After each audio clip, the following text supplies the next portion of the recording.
Well, thanks for doing this and for inviting us into your home. We really appreciate it. Well, thank you, and I'm honored to be recognized by the Lincoln Academy. Well, let's start at the beginning here in the Pinckneyville area. You have said on numerous occasions, and just talking with you here, that Pinckneyville is a very special place for you. What did the people of Pinckneyville and the surroundings here do for you, sort of set your course in life and give you the values that have served you well over your life? Well, that's a good question. I think the way I would describe it is Pinckneyville embraced our family after my father was killed in an accident. And one of the strengths of the community is the religious community, and it creates strong moral values in the people that are here. Another strength is the friendliness of the people. They reach out to others and help and nurture. And when my father was killed, the community reached out to our family. Their help, in addition to the family on my father and mother's side, was a major help to us. They taught us that giving to others is a really important aspect of life, and I guess I learned firsthand by being a recipient how important that is. It was tough growing up, though, in a situation like that, in the time when you were growing up. It was. We were, there were four of us, four children, and my mother, and essentially we were living on $125 a month of Social Security, plus what I could earn by working on a farm after age 13 and also working a second job at a local department store, and the willingness of the others, those employers, to allow me to earn money and make all the mistakes that a new person, a new employee makes, was really important. Hey Jack, I'm kidding. You were just telling me before we rolled tape that going to college was kind of a surprise. It wasn't, I guess, on your trajectory originally. How did you end up going to U of I? Well, several ways. First, my mother was a great role model, and she used a technique that I've found is very important in management, and that is she sets high expectations. So the way she did it is she gathered we children together. I was 12, and the youngest were about 6. And she sat us down and she said, all of you are going to go to college. And she was very serious. And then she said, now you can get there by being smart, or you can get there through athletics.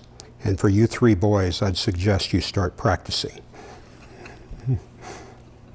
But what really came out of all of that was to just implant in our minds that we were going to college. In high school, or at Pinckneyville High School, the guidance counselor came to me one day and said, I think I have a scholarship for you. No one seems to have applied. We need to get your application in. And she said, you will have to take the ACT exam. So I said, well, when do I take it? Well, tomorrow.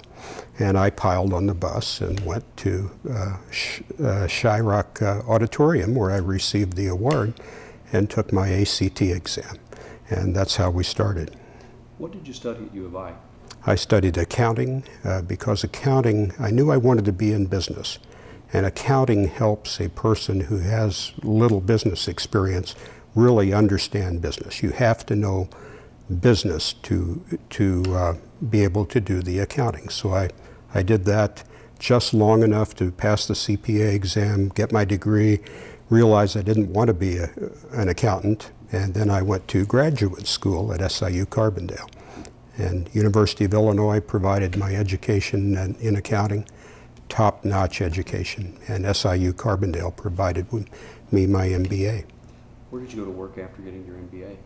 Well, I went to work for Arthur Andersen and Company in their consulting division, and I knew I didn't really like the tedious nature of the accounting, but I also wanted to be involved in large businesses and see a variety of businesses. And so over the years, I would work with the likes of United Airlines and large electric utilities and natural gas utilities and Jamaica Telephone Company and construction companies. And I just saw a variety of businesses. And one of my clients was Peabody. And as I worked with them for approximately a year as a consultant, I got to know them, they got to know me. There was something about the company that was really interesting. I like the fact that here are hard-working people that are doing things. They're very proud of what they do.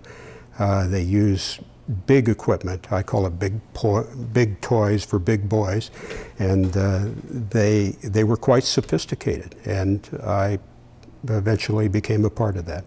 And in fairness, you grew up around the coal industry. It's all around. Well, at the time that I was growing up, the coal industry really wasn't here yet. Really? It was only when I went to college that it started moving in, and that was during the late 60s that a large number of generating plants were built. And so the mines were built nearby to supply the generating plants. Like Baldwin and places like that? Yeah, Baldwin and Hennepin and Wood River and Grand Tower and more all over the place. I guess I always keep thinking back to some of the old stuff around, you know, West Frankfort and around in there and all. But around here, you're right, it wasn't really here. That's right. Yeah, the West Frankfort, and this is off the record, but the West Frankfort things, that's called the Quality Circle. And the mines there were built to supply the industrial sector in Chicago largely. Right, right. Metallurgical steel and stuff like that. Yes. Yeah. What year did you join Peabody? I joined Peabody in 1979. And I became the CEO in 1990 and stepped away from the CEO role at the end of 2005. Let me answer it again. Sure. I joined Peabody in 1979, became CEO in 1990, and stepped away from the CEO role in 2005, 15 years. Kind of trace your career path, if you would, at Peabody. What did you do when you first joined? Well, I actually worked directly for one of the new owners, Newmont Mining, and I worked for their executives, helping them implement their plan that they had put in place when they had acquired Peabody. And there was a consortium of large companies had just acquired Peabody, and I helped them decentralize the company and accomplish a number of other steps that were important to the success of the company. How would you describe your role as an executive at Peabody in terms of being kind of a hands-on person and going out and seeing what the actual business was in terms of, you know, for example, how coal is mined and how it gets to where it needs to go? Well, I guess the way I would describe myself is I like to interact with the people, and I really like to interact with the people that were out at the mines. So I was constantly out at the mines. And what was my role? My role was very knowledgeable of what was going on, but trusting the people to do what they needed to do to accomplish their job. We were headquartered in St. Louis, and one couldn't mine any coal sitting in my office in St. Louis, and I understood that. Because of your background and what you experienced as a kid, you were very safety conscious. Could you speak to that? You were Sure. very concerned about the well-being of the men and women who were out in the field working. Well, it's natural that if your father was killed in an industrial accident, you're very sensitive to the impact of that fatality or any injury to a family. And the year before I became CEO, there were 5 fatalities at Peabody. I immediately launched a program called a Commitment to Safety. And I committed as CEO that my job was to have everyone return home safely every day. And by a few years into the program, we were going years without fatalities. The seriousness of the accidents that were occurring was greatly diminished. We were down to cuts and bruises and strains and sprains and not the serious injuries. And the culture was embracing the attitude of being a good place to work that was very safe.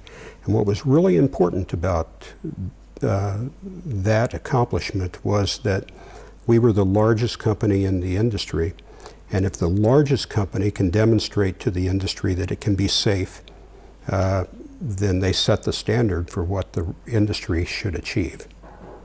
Very well put.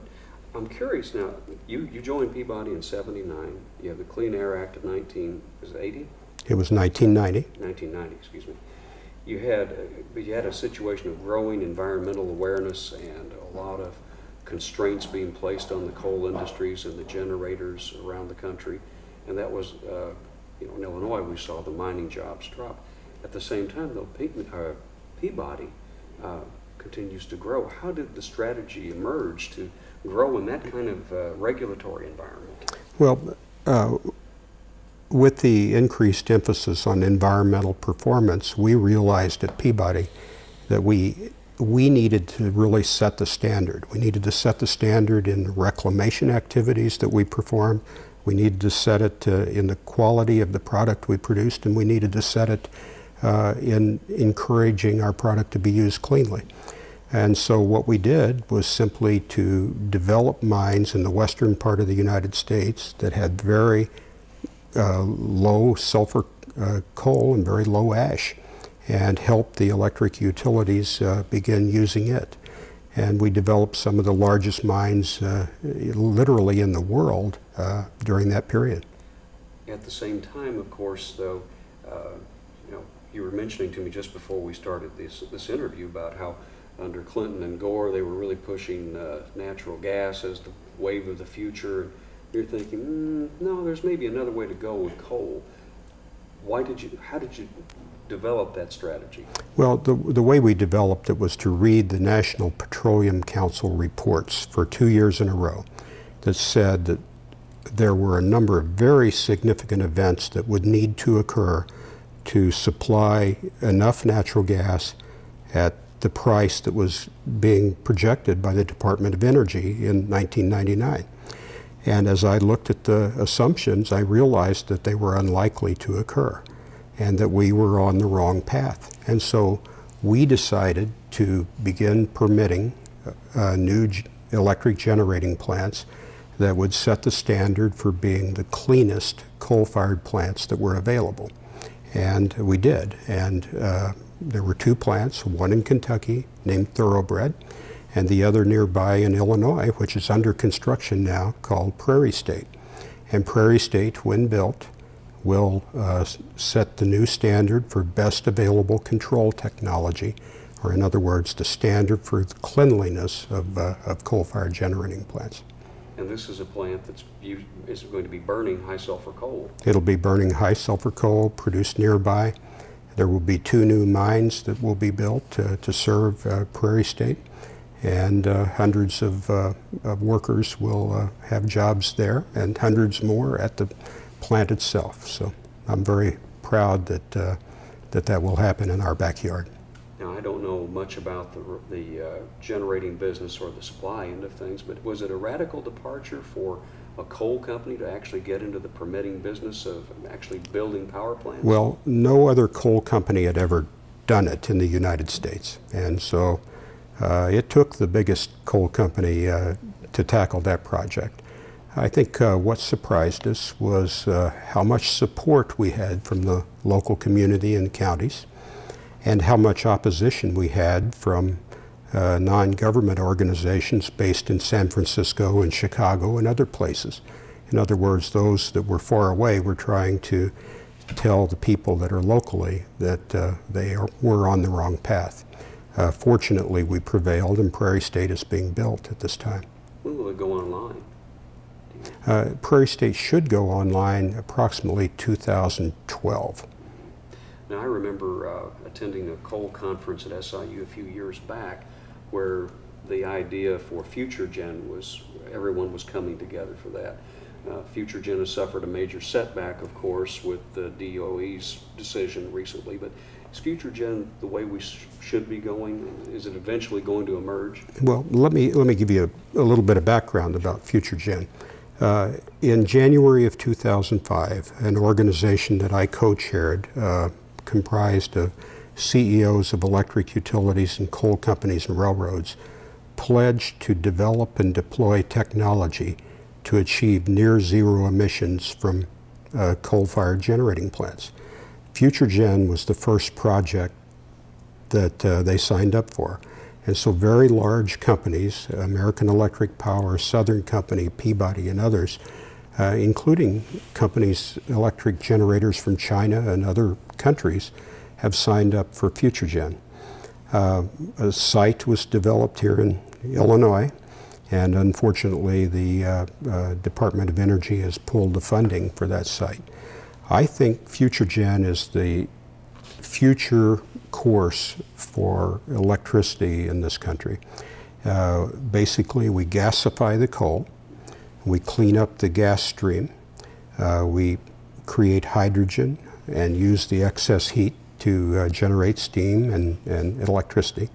And the hydrogen can be used in fuel cells for electricity or other uses.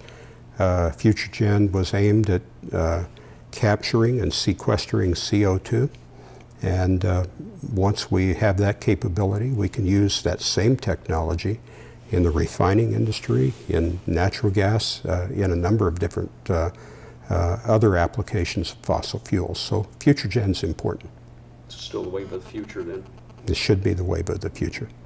Now, explain to me how Patriot Coal gets spun away from Peabody Coal and your role in all that. Well, after 15 years, I had decided at Peabody that that is a long enough run for one CEO to be in place, and it's not good for the company to continue to be CEO beyond that. And I'd also decided that I needed some different intellectual stimulation.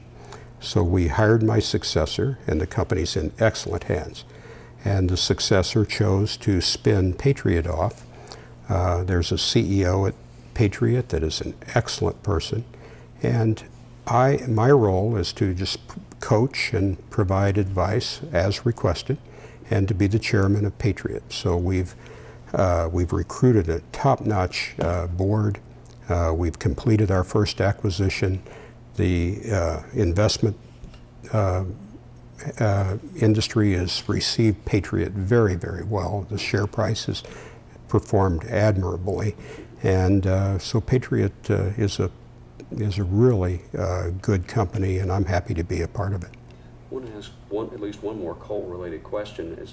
As the United States sits here in a situation with $3, $4 gasoline and all sorts of different problems, how much of a role will American coal play in the nation's energy future, in your opinion? Well, this interview is being taped the night after the Republican convention, and I believe you heard last night clean coal technology, which goes back to your point about FutureGen, is one of the planks of their platform.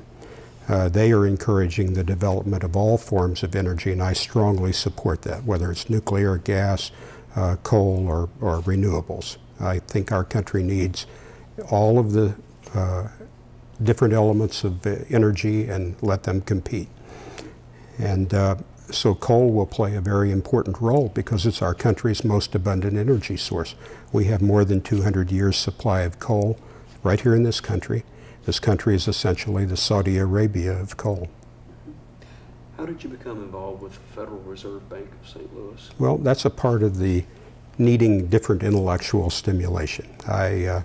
I'm also on the board of Valero, which is the largest refining company in North America, on the board of Williams, which is a very large natural gas producer.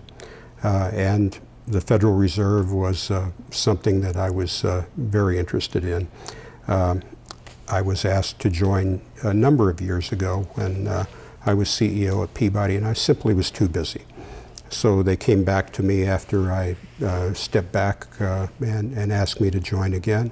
I did, and I've really enjoyed it.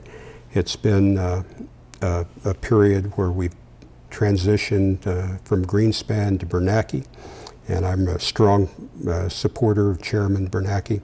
It's a period where we've recruited a new CEO of the St. Louis Federal Reserve Bank, and he will carry on the very strong research and monetarist tradition of the St. Louis Bank. And it's a period when our country has gone through enormous challenges with subprime and with very high oil and refined product cost. And so I've really found it stimulating and fascinating. One of the things I was at a meeting not long ago of my colleagues working on basically it's a PR campaign for public broadcasting, but I heard from some of my colleagues at KETC in St. Louis that they were working with the Federal Reserve Bank there on educating people about the subprime market, what to do in case of mortgage problems and things like that. Mm-hmm. So what I came away with was looking at your website and doing a little, there seems to be a strong consumer education component to what you're doing there. Could you speak to that? Sure. Well, the St. Louis Fed Bank is noted for, number one, its research and very strong positions on the economy, on economic theory in the economy. It's also coordinates a number of activities between the Federal Reserve System and the U.S. Treasury. And the final thing is it's one of the leaders in the Federal Reserve System banks of reaching out to the public, providing education, and gathering more information so better decisions can be made to support the Federal Reserve economic policies. And the involvement that you've had is a small part of that.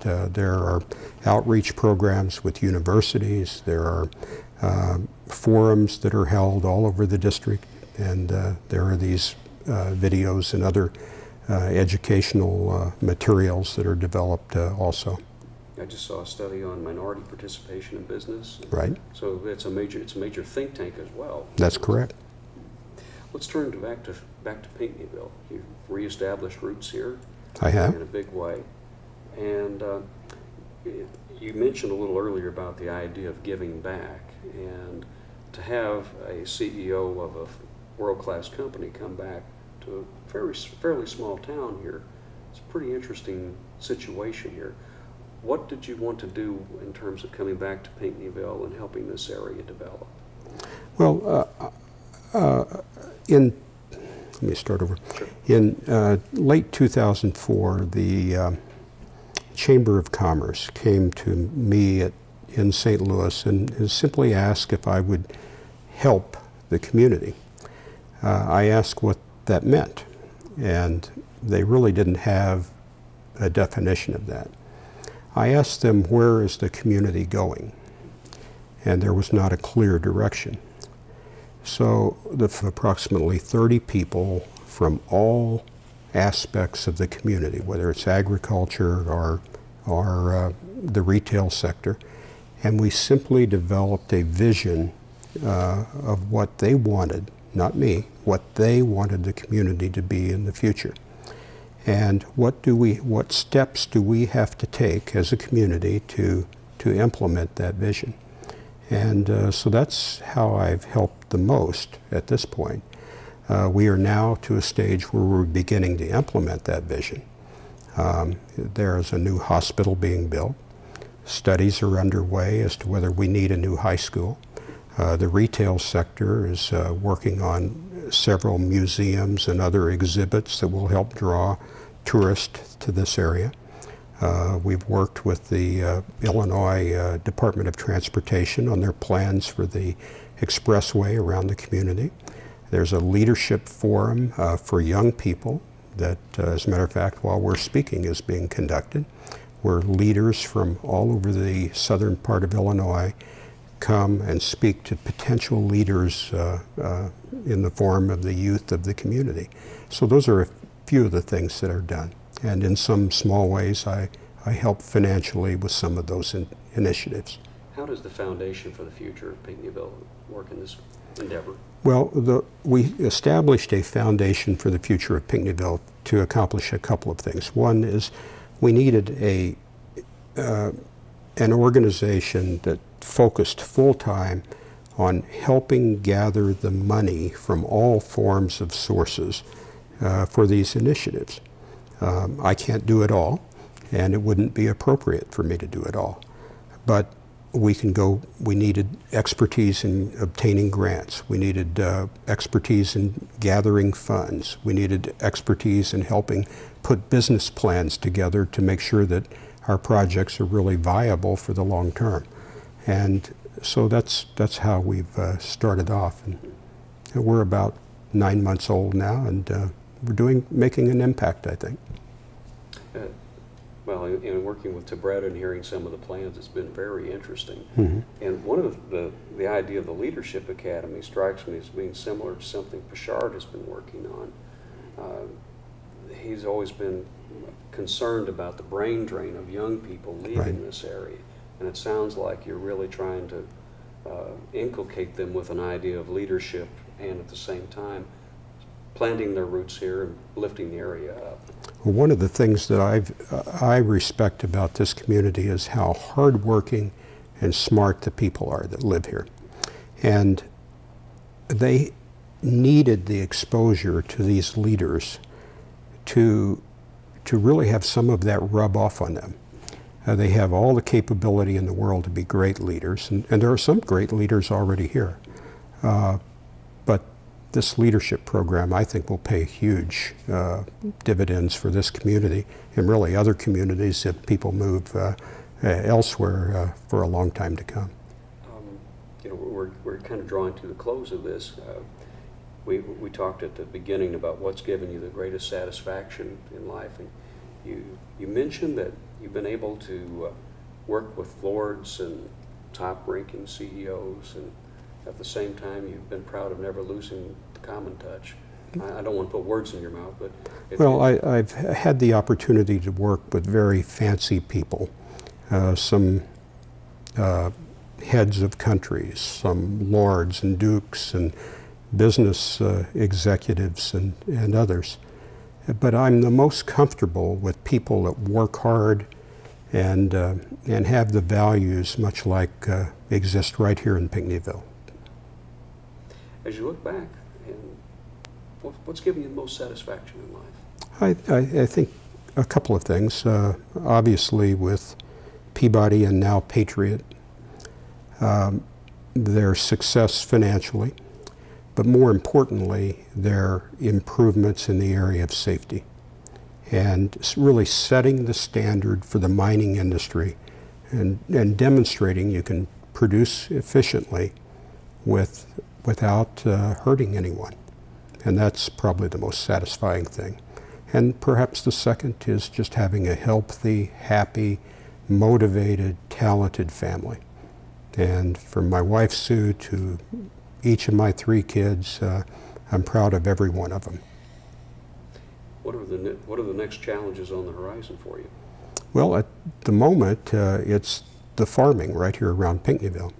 We're up to about 3,000 acres now, and that's just another one of these challenges where we are learning how to use all of the modern equipment and everything from the GPS technology to all the pesticides and herbicides and so on.